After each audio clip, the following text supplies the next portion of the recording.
How's it going, everyone? So the Packers made a couple of moves today. So the first off, they have traded for a linebacker in Zaire Franklin from the Indianapolis Colts.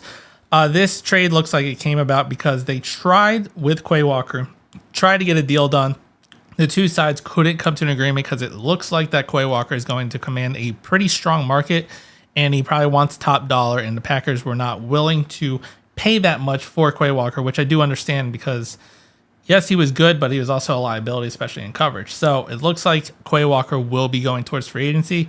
And to kind of get ahead so they're not like struggling trying to fill this linebacker position and be behind the ball, they decided to trade with the Colts for Zaire Franklin. Now, they did have to give up a player in this trade, so they gave up defensive tackle Colby Wooden, which is kind of a bummer, but I do understand trying to figure out the linebacker, especially apparently in this draft. Defensive tackle is a bit of a strong position for this draft class. So I do understand that trade, although it is a bummer. I was a fan of Colby Wooden.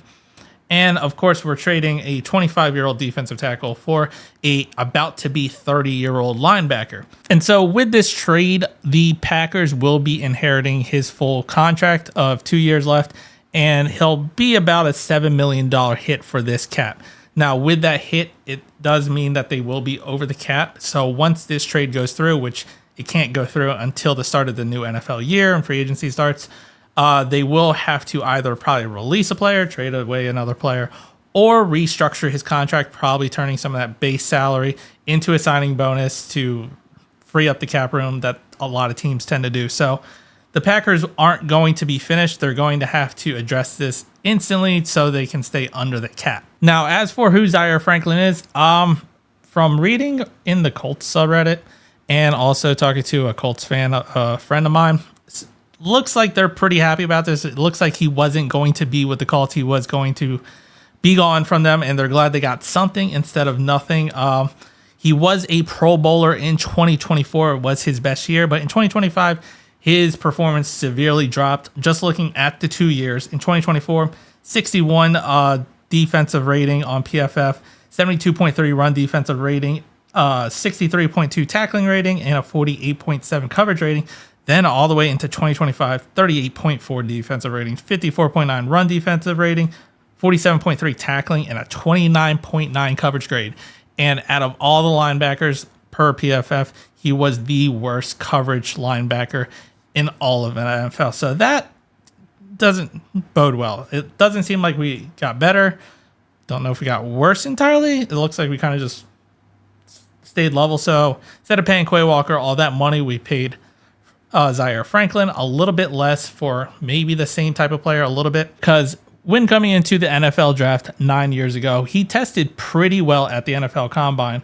He came in at 6 feet tall, 235 pounds, had a 38-inch vertical and a 10'2" broad jump, and also ran the 40-yard dash in a 4.62 seconds. So pretty quick, fast linebacker. So I see the speed there.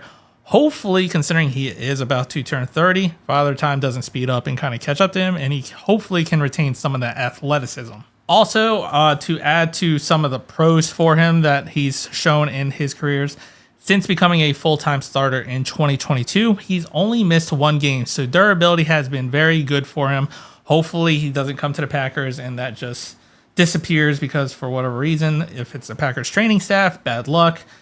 Injuries always seems to be a problem for us, but coming into this year, trading for him, his durability has been very good. And so with this trade on the roster, we officially will have Edgerrin Cooper at linebacker, Isaiah McDuffie, Tyron Hopper, and Zaire Franklin, with Quay Walker going to be going into free agency most likely. Christian Welch, currently unsigned, will be going to free agency.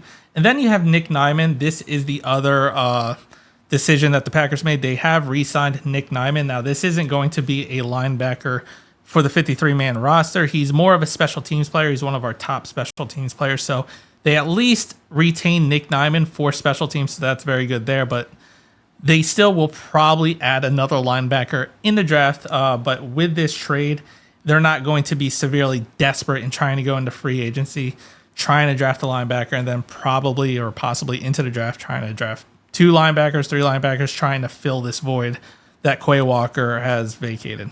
And so with this trade, the Packers fill a need that they are pretty much going to have with Quay Walker once again leaving in a very durable, high tackle stat-wise on paper, and is a pretty bad coverage player. Also, to add to the fact he was a captain for the Colts.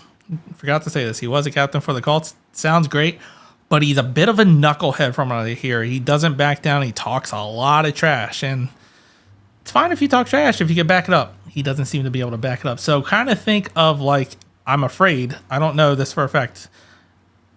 It kind of reminds me from what I'm hearing, like he's Keyshawn Nixon at linebacker. So hopefully he's not that, but apparently he does have a bit of an attitude problem and it gets him into trouble. So that's a little bit of a concern for me. But let me know what you think down in the comments. If you liked the video, hit the like button, subscribe to the channel, and as always, go Pack Go.